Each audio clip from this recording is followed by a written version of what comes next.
Opinions expressed in this episode are personal. They do not necessarily reflect the views of this streaming platform. Good day and welcome to another edition of Let's Be Diverse. I am your host, Andrew Stout. This episode is dedicated to all of my loved ones who supported me through this journey.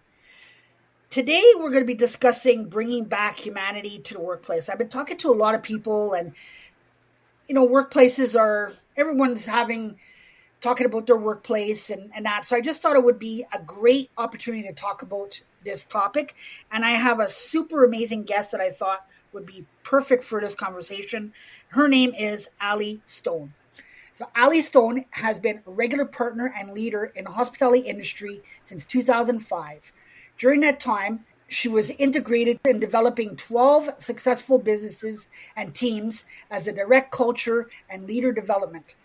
Ali mastered a deep understanding of what it means to be truly connected as a leader and how that drives success in any business. Now, as an inspired leader, she has built a business dedicated to the transformational practice of bringing humanity back to the heart of business. Ali is an executive coach working towards her master designation and be an inspiring speaker and skilled workshop facilitator. The business operates in two integral arms. In the individual arm, Ali partners directly with women entrepreneurs and leaders, empowering them to thrive in their career businesses. The corporate arm focuses on organizations where Ali collaborates with mid to senior level leadership teams, cultivating leadership presence and fostering meaningful connections with their people. At the Inspired Leader, we aim to inspire and empower individuals and organizations to achieve their full leadership potential while prioritizing a culture of authenticity and connection. Ali has worked with thousands of leaders from all levels of organizations. In 2022, Ali was awarded the Transformational Leader Award by the Universal Women's Network and recognized as the most inspiring leadership development company by AI International. Ali is also a certified meditation teacher, a heart math resilient mentor, and an ICF certified coach working towards her master's certification. She is active and loves yoga, biking, hiking, and spending time with her two dogs. Ali, when I first met her, she's just one of those amazing individuals. You just simply gravitate to her the second that you meet her. And I felt like that instantly. So I thought, what a great opportunity to have her on. So here we go. Welcome to the show, Ali. We are super excited to have you on for a chat today. Thanks, Andrew. I'm so excited to talk to you too. I feel like, when we first met each other and we had our initial conversation, I left it inspired and motivated. And I felt like we just really jived really well. So yeah, I'm super jazzed to have a conversation today with you. Yeah, I agree with you. I think it was one of those conversations where I think you have those conversations where you hang up and you go, wow, that was a super energizing conversation. I hung up and I was pretty much energized the whole rest of the day.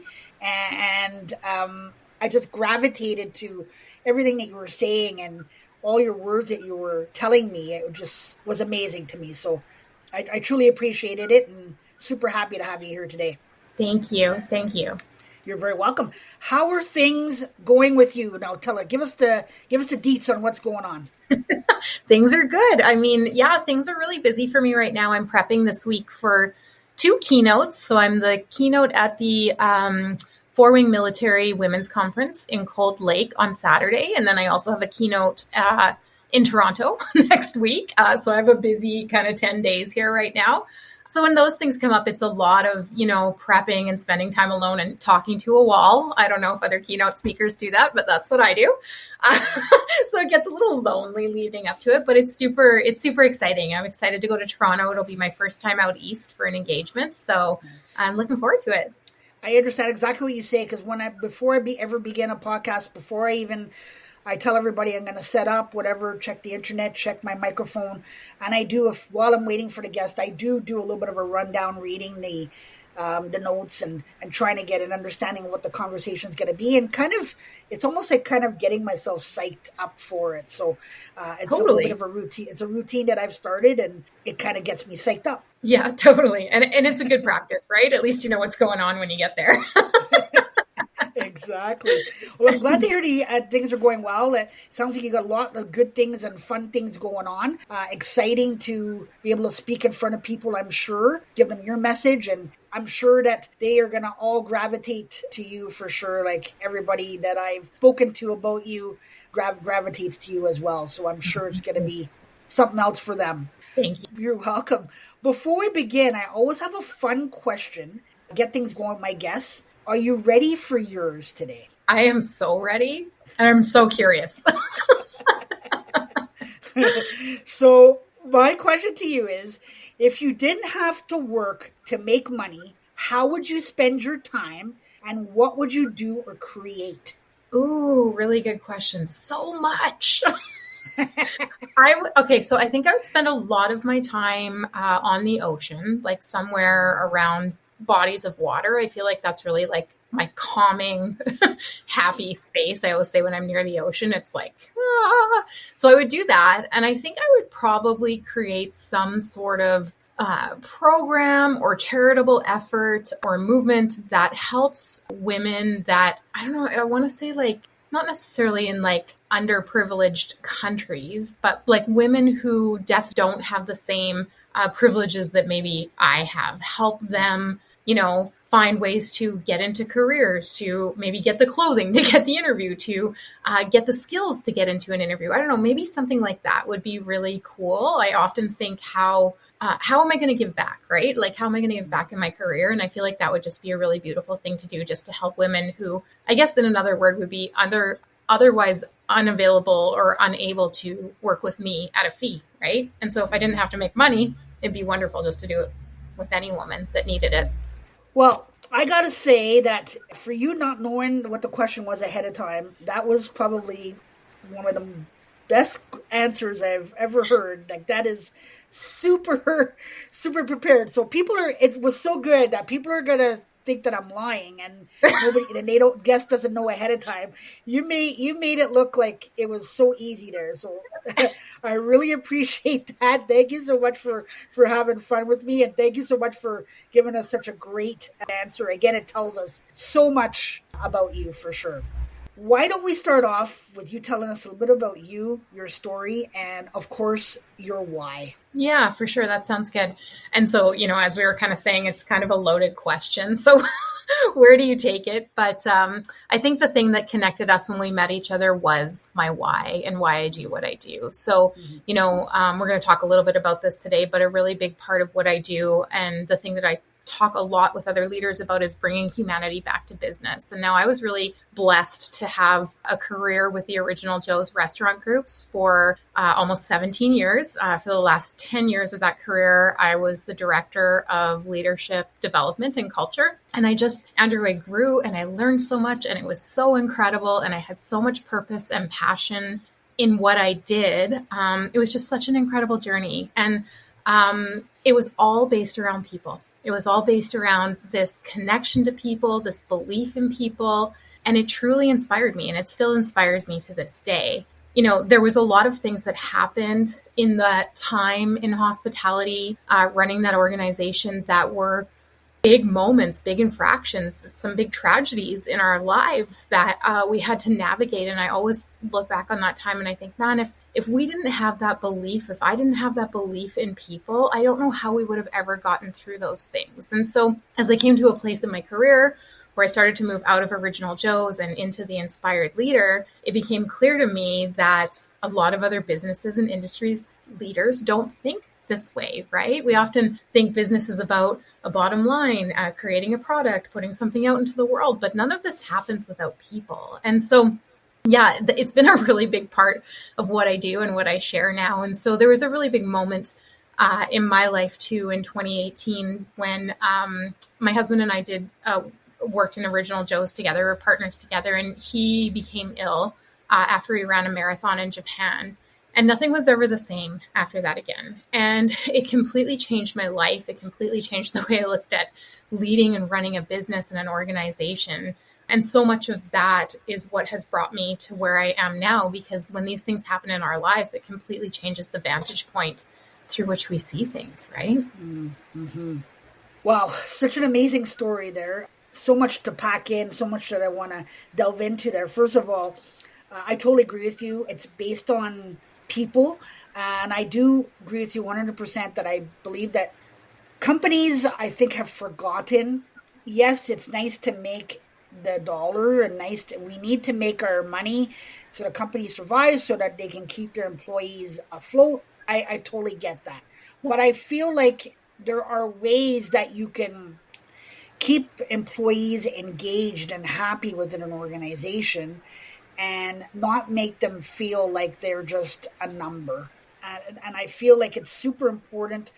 I was talking to somebody just today, and they asked me, what's 2 words that about yourself? And I said, the 2 words for me are collaboration and building rapport. I feel they're super important. And I feel that without one, without the other, is you can't, you need both. My father, when he was alive, he had taught me, he said, all you need to do is remember this: when you are working or you're trying to deal with people, if you are genuine with them and if you connect with them, they're going to be willing to work with you, or they're going to be willing to buy from you. And that's something that he taught me at a very young age, and it's stuck with me to this day. Even that he's not here anymore, it's stuck with me to this day. And I'm seeing it as, going through fruition with stuff that I'm trying to accomplish as well. That, if you're genuine and if you are who you say you are, and if you are someone who is the same person on the phone compared to in front of a video, compared to talking to them face to face, they're the same individual. No one would say, well, yeah, he's totally different on video than phone. Yeah. You want to be the same person all the time. And not just being genuine. When you're genuine, it's easy to do that. You don't have to pretend to do that or try to do it. It's just part of your nature. Yeah, totally. And I think so many of us don't take the time to really delve into what is genuine for us. And I think that's when these walls get built up and these armors, and people show up as people who they don't want to be. They show up as leaders who they don't want to be, right? And so this is the work. It's like peeling back the layers and figuring out who we are at the core and how we really want to show up. And that really is bringing humanity back to business, right? Not to be cliche. No, it totally is. But it brought us that segue into the conversation. So I love that you said that. So what I want to know from you is, what is humanity and why? I know we kind of talked a little bit about it, but why is it so important? I want to kind of delve into that a little bit deeper. Yeah, I just think it's everything. So, Brene Brown said it so well, but she said human beings are hardwired for connection.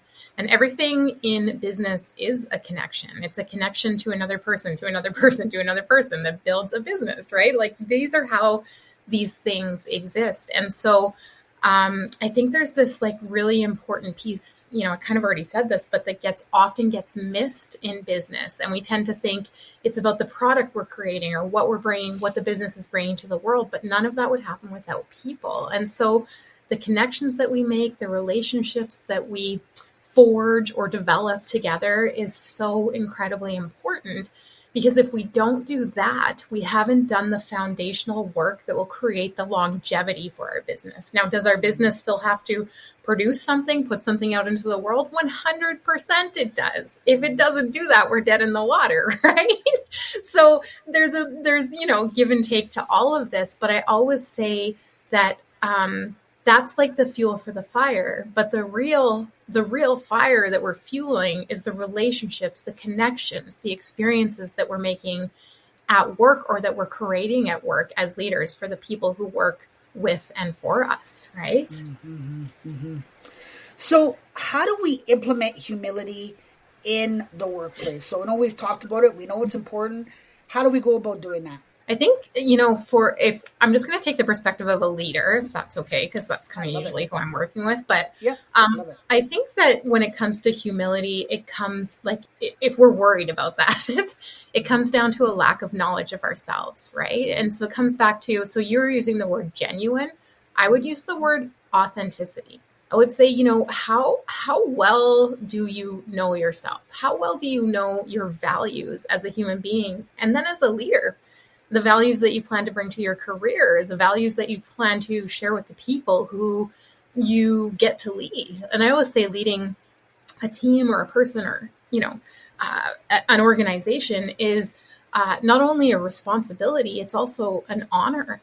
And I think when we start to see it that way, we change our perspective. We've changed the way we see the world and the way that we show up as leaders. And so as leaders, we have to lead ourselves first. Number one, right? We got to do the work. We got to get to know ourselves. We got to be able to be clear and articulate who we are and how we plan to show up as leaders. And if we can't do that, we're not only letting ourselves down, we're letting down the people that we lead ultimately. Yeah, and I totally agree with you. And I believe that there's a little bit of passion that needs to be there as well, Ali.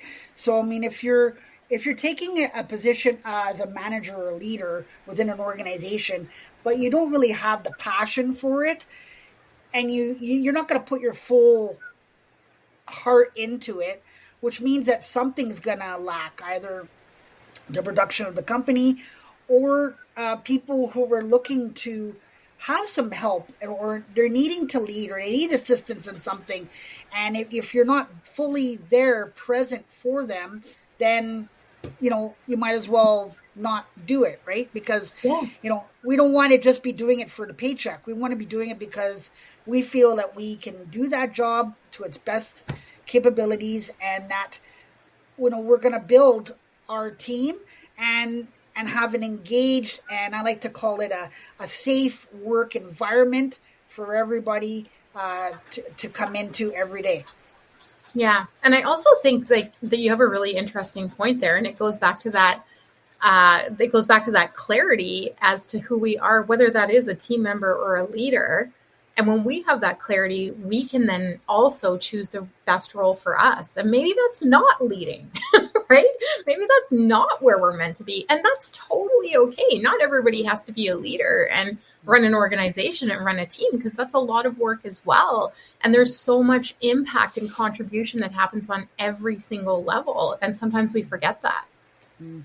I talked about this story on another one of my episodes, but this a friend of mine works for a company, and she started there, and everybody in her department is moving to different departments, either getting promotions to management positions or what have you. They keep approaching her, Ali, and asking her, hey, listen, we have this department for you that we'd like you to manage. And she says to them, no, I'm good. And they'd be like, well, no, I think that you'd be so good at managing this department, and you're so good at what you do, and you're such a great teacher, and we really feel you'd be good at it. And she'd be like, no. She said, I told them, this is what I want to do. I want to start I start at 8 to 4, and I want to go home at the end of the day. I want to have supper with my family, and I want to relax with them, maybe watch a little bit of TV, play a board game, read a book. I don't want to have to worry about looking at my cell phone and checking emails at 6 o'clock at night, or taking a call because somebody really needs something really desperately, and I have to open up my laptop and do work. Yeah. She says, I don't want that. When I heard that, I'm like, oh my God, absolutely. If you're totally okay with that, there's people that are okay, working on Excel sheets all day and entering data. That's okay. There's nothing wrong with that. Somebody needs to do that, or else if we were all leaders and then nobody would do that job, then who would do it? Right? So it's got to be something. Somebody's got to do those jobs. So if you're happy to do it, then I'm happy for you. Yeah, totally. And there's this thing about fitting people, not trying to fix people, or not trying to put people into roles that aren't right for them. I have seen that over and over and over, and I've done it in my career. and promoted people, in Original Joe's to a higher position, and they were super happy in the position they were in. And then they go into this next level role, and it wasn't A, what they wanted, B, they weren't ready for it, right? And then all of a sudden we have all of these issues. And so I think there's a lot we're not really going to go there today, but as leaders, there's a lot you can unpack in regards to how you transition team members into other roles and the conversations and discussions that you have with them even before that happens. I love that your friend says no.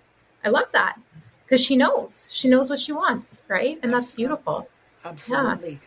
Do you think that organizations believe that culture does not affect the success? Well, I think it depends on the leader. So here's the thing about focusing in on culture. Right. It's hard to have KPIs. It's hard for it to be super tangible other than, tenure and things that are measured over longer periods of time. There isn't a quick turnaround fix on it. And so it's hard for leaders to equate when they can take something like a P&L and say, okay, well, this is where we're seeing our gains. This is where we're seeing our losses. Now, the thing about culture is that it's a long-term game. And it's something that if you commit to as a leader and you don't take your foot off the gas on it, if you believe in it, you commit to it and you commit to your people, it will create sustainability and longevity in your business in the long run. And this is what we all are striving for, but we live in such a society and culture of like, now we want results now, right? Like we need to turn this P&L around, whatever it is. I mean, you see this with like the big tech companies right now, right? They lay off people just to meet their share numbers or whatever, right? Like it's just crazy, or their quotas, and then they'll just hire them again next year. And that's not really taking care of people, right? That's not a focus on culture, and that's not a focus on the relationships that we have. Now, I'm going to venture to say that costs them a lot of money in the long run. Even in the short term, it makes their P&L look better. So did I answer that question? Oh, you surely did. Okay. I was talking to somebody yesterday, and we were talking about culture, and they were saying that there's so many different, like it's very diverse. Our world is very diverse now, and there's so many different cultures that come and are moving to Canada or the States. So when you're, she's saying you could be like a team of 5, and you could have somebody from US, somebody from Canada, somebody from Italy, somebody from Greece, and somebody from Thailand, right? Yeah. Now, they're all different. So she says when she's talking about culture, when you're talking about culture, we have to look at the different types of people on our team, and you can't do the same thing for one person the same as the other because the culture's different. They don't understand. Maybe they don't understand what you're trying to say. Maybe they're not getting the message. Maybe you have to do it a little bit differently. Maybe you have to do more one-on-ones with them compared to someone else. You can just have one quick conversation and they're good. So I think it's just understanding who you have around you, what your surroundings are, and going with it. And once you understand that, it's a lot easier for you, and they're going to appreciate that you were willing to understand where they're coming from, because they may even be not even just where they're coming from. They grew up in different ways of life. My mother was French Canadian, and my father was from Barbados. So the cultures of the way to bring up a child were totally different. The food that I ate was totally different. One, when it was my dad with his West Indian food, with his jerk chicken and the rice and black eyed peas, where my mother was the tortillas and that. So it's a different culture.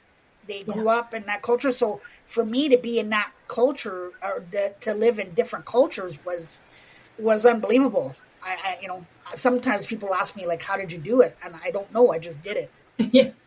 I think that's a really, first of all, really cool that you got that experience. Like, I'm listening, I'm like, wow, what a cool upbringing, right? Like, you got to experience 2 totally different worlds from your parents coming together. So that's really beautiful. I also think, going back to your comments about leaders, like being flexible and working with their people and understanding their different perspectives, I also think even before that, Andrew, though, A leader needs to be clear on what kind of culture they want to create. Right. What is the feeling that you want to create in this ecosystem? How do you want people to feel when they come to work? What do you want them to experience? And then we bring in everybody's diverse perspective and we create this like beautiful concoction of it all. And everybody's welcome to contribute to it, right? From their own vantage point in the world, from their own experiences. And that's what makes a culture really beautiful. Because people feel safe to be themselves. They feel seen. They feel heard. They feel like they're part of something bigger. And that, my friend, is when it gets really beautiful. Oh, for sure it does. Because it becomes memorable. And they go home and they go, wow, their partner asked, how was your day? Oh, my God, what a great day. I sat with my manager and, especially if it was like an onboarding situation where it's the first day and the manager sits down with them and they gives them like clear expectations of what they're expecting of them to the job. So 6-8 months down the road, this person's not like surprised of what's going on. They know exactly what to expect, not just about the job, but what they as a leader expect from the employee. So they know they're not surprised, they're not shocked when stuff happens, when things go arrears and things got to be fixed. They know they know exactly how things are going to go because it was communicated right from the get-go. And I think that communication factor is key there as well. I think we can never over communicate, right? Oh, never. And when you think you've communicated it enough, you haven't. Really, And so there's an exercise I often do with leaders. I'll just quickly share it because I think it really relates to what you're saying. But as leaders, we often think we need to get our expectations clear with our people, right? So we need to be like, I need you to do X, Y, and Z. This is how you can be a contributing member of the team. Great communication. We need to do that. But I think there's a piece prior to that where as leaders, we need to be able to tell our people what we are offering them. Right. So as a leader, I will offer you support. I will be there for you when you need encouragement. I will give you the proper training and development. I will encourage your growth throughout your career here. I will support you through your life transitions, whatever that is for you that resonates with you. I think when you can articulate that for your people, it's very meaningful as well. Yep, I totally agree with you because they need to know that, when they come to see their leader, they need to know that the leader understands, okay, do I need to give them feedback on what they're going through? Or do I need to, and I call it listen with pause. Do I need to listen with pause? And do I need to let them vent? And then when they're done, they'll tell me, okay, thank you so much for listening. I totally appreciate it. And that's the understanding, right? And that, again, we say that communication, that's that communication factor of understanding, and like you said before, seeing, hearing, and understanding what the employee needs and what they desire. Yeah, for sure. Yeah. So I think we kind of delved in this, but I want to kind of go this a little bit further here, Ali. Is creating a culture of kindness the sole responsibility of a leader? Such a good question. I giggled when I thought I was like, oh, that's a good question. I like that one. No, I don't believe it is. But here's what I believe. It starts with the leader. The leader always goes first. The leader always says, I'm willing to step into the line of fire. I'm willing to model what it looks like to be kind. I'm willing to model what it looks like to be respectful, whatever that is. I think the rest of the team then sees those behaviors and adapts them into a culture. So no, it's not only the responsibility of the leader, but I do really believe leaders need to go first. I think we need to model the way. I agree with you 100%. I think that, leader, I talk about this often. When I was a kid, I played Follow the Leader. And it was a great game that I played. And you don't think of it when you're a kid, but as you grow older, and after I got into HR and studied it a little bit more, then you start to think about this stuff and a little bit more. And now when I look at a leader, and I'm very visual, and you see things, and people follow what the leader is doing. So if they're going to be rip-roaring upset, and they're going to go and, I can't believe this, well, then they're going to follow, right? Whereas if they're very calm, cool, collective. They're relaxed. They're like, it's okay, guys. We're going to fix this. Let's have a meeting and let's go over this and let's fix it right away. Then everybody's going to be calm and they're going to be relaxed. So I think you're absolutely right. They follow what the person is. And that's not just situational. I think it's the everyday way that the person is. So, I mean, if they're expecting, if you're snappy with your employees, well, the chances are after a while, the employee is going to get fed up with it and they might bite back. And then you will wonder, well, why are they biting at me? Well, because you bit at me, since I've been here for the last 6 months.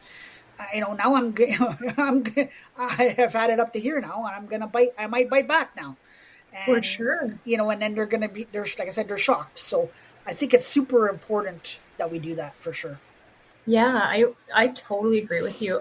The way I learned it, I don't know if you ever heard this, was like the Jekyll and Hyde manager too, right? Mm-hmm. So like you have this manager who will like show up one way one day and is like totally stressed out. And the next day they come in and they're like, and nobody knows what to expect. Right.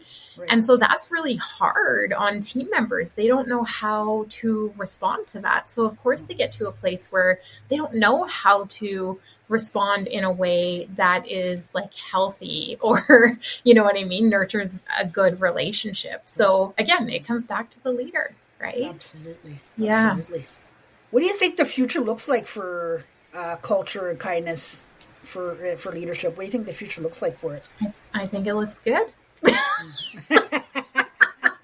No, I really do. I really think it looks good. I think more and more leaders are evolving consciously. Now, of course, we still have some leaders who see the world differently, and that's totally their perspective and their prerogative. So I'm not here to tell anybody they are right or wrong.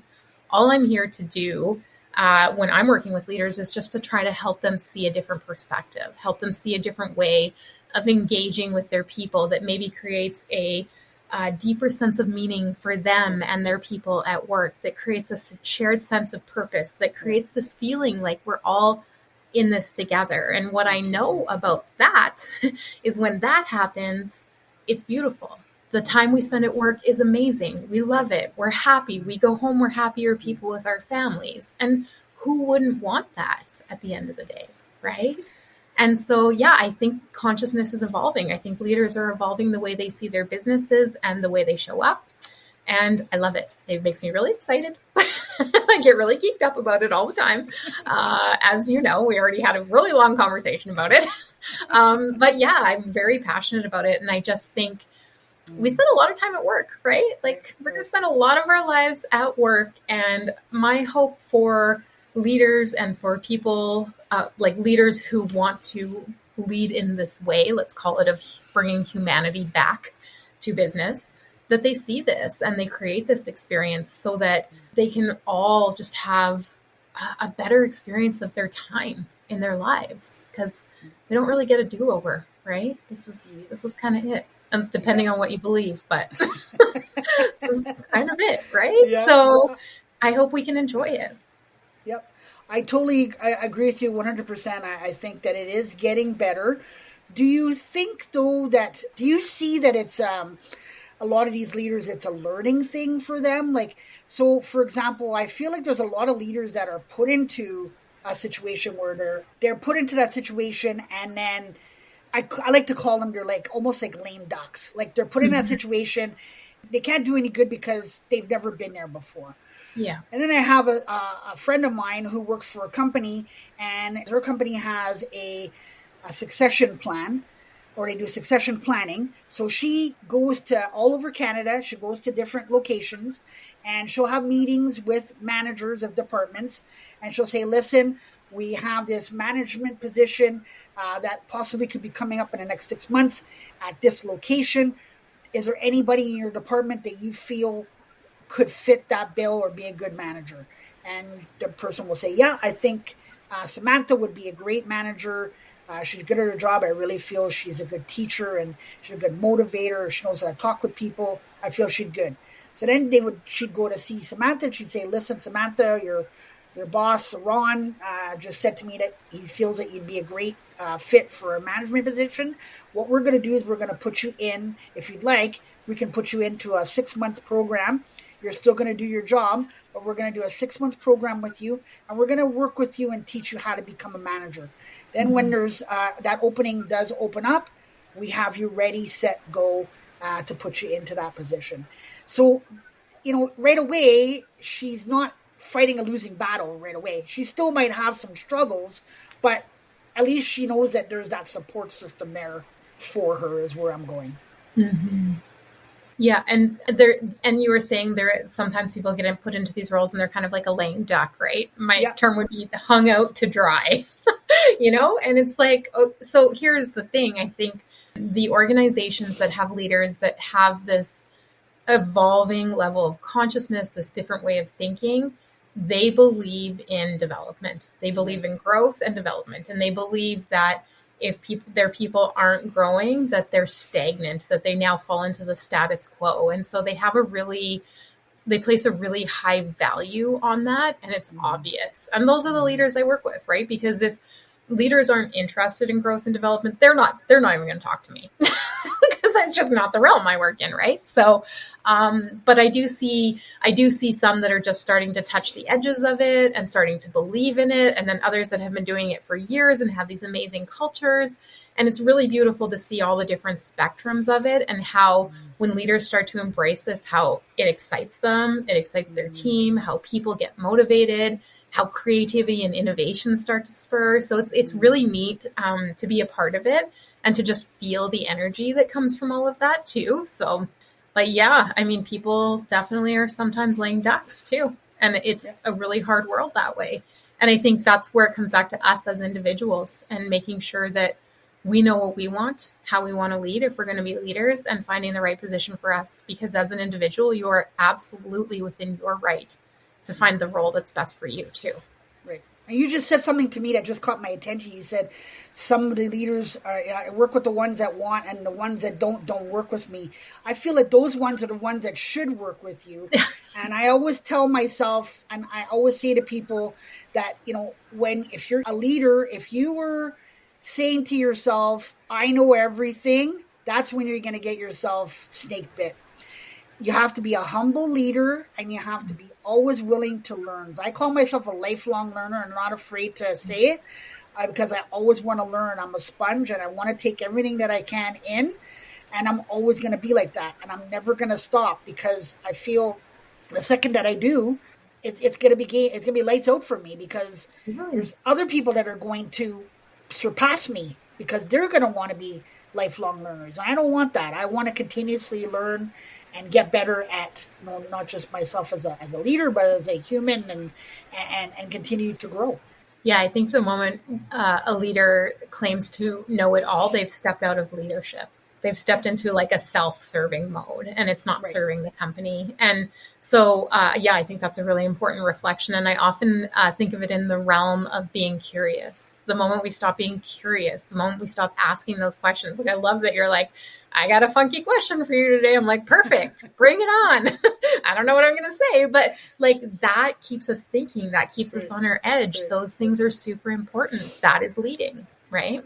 You're right. And it's funny that you said that because, yes, you are one of those people that I do send those, I have a silly question for you, and that's what's part of collaborating and building a community and building that is that you're able to send those questions to people. But yes, I kind of giggle when I say it, especially to you. I kind of giggle to myself when I send it to you. I'm like, I have a silly question that I'm going to ask you because and I have it. And I think it's, I say silly, but it, nothing is really ever silly. It's just, don't be afraid to ask it. So I just say it to be, a little bit comical and say, hey, it's, I got a silly question for you here. Are you ready? Like, yeah, you have a lighthearted attitude, which I love, right? Like that brings so much to life in the world too. So I think that's an important characteristic of yours. Well, I appreciate that. If you had the opportunity to advise your 16-year-old self, what advice would you give her? A lot. I was expecting that answer.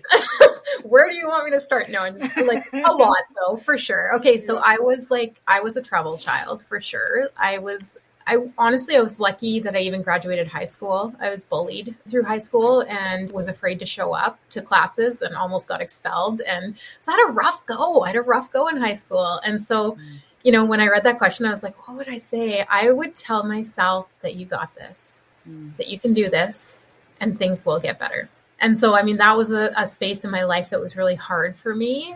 And looking back now, though, Andrew, I learned so much from it. I learned so much about how I want to show up in the world, the type of woman I want to be, the way I want to treat other women, other men, other human beings, right? And so, it was really pivotal. It was hard, but it was also important. I agree with you 100%. I was there too. You kind of think about it as you get older, and there's kind of things that kind of flash back, and you wonder, well, yeah, maybe, I was. And you kind of wonder at the time, like, are they just kind of fooling around or just having fun or whatever? But yeah, it happened to me as well.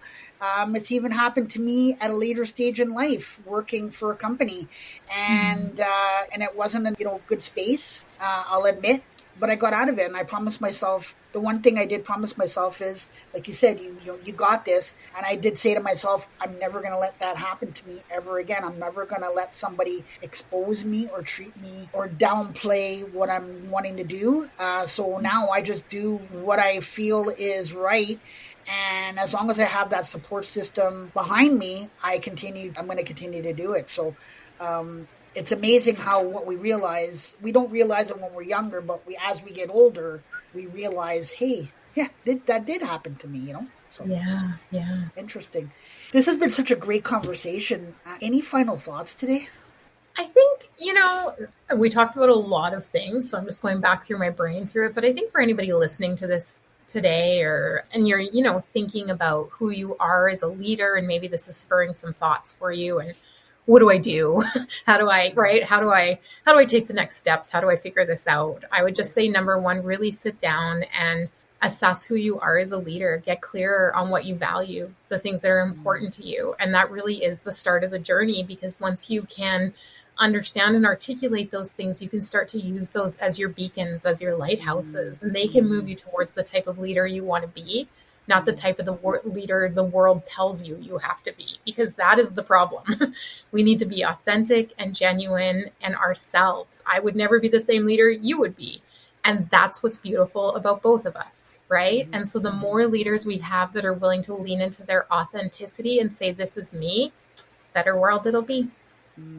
I love when you said value, because I think that values are something that people kind of put out. I think a lot of people I find put that out there. They say values, but I've been asking some people a lot lately, like, what are your values? What's your core values?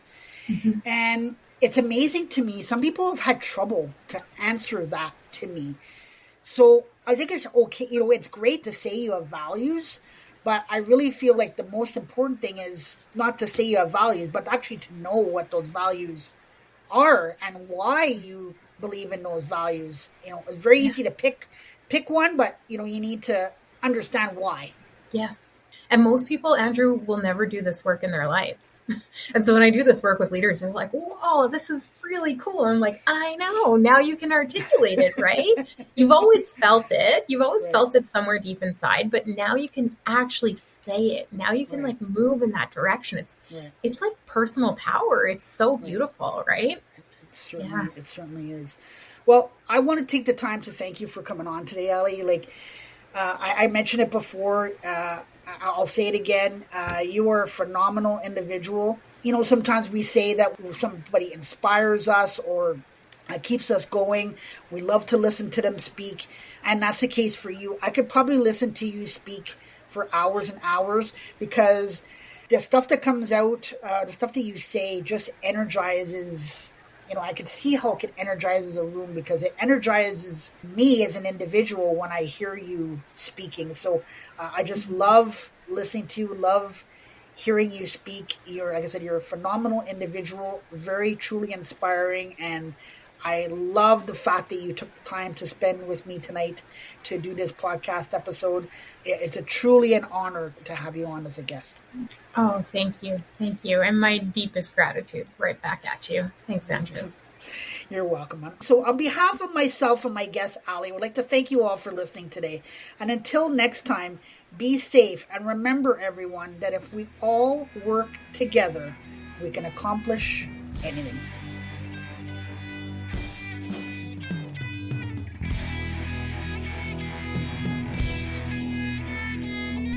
You have been listening to Let's Be Diverse with Andrew Stout. To stay up to date with future content, hit subscribe.